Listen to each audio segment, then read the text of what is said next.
next video. So, ayan ang aming mga baboy. So, ang due date po nito ay September 10. Ilang days na lang manganganak na ang aming pig.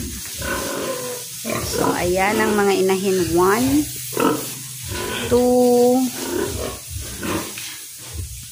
3, then 4, and 5. So, ito naman ang aming patining. Ayan, 4 na lang yan. Okay.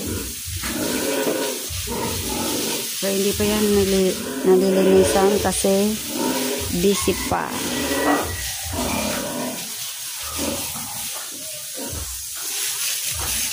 Perang bulan na nga di agum. Ha? So, ayan ang aking asawa. Abang naglilinis. Ang ganda.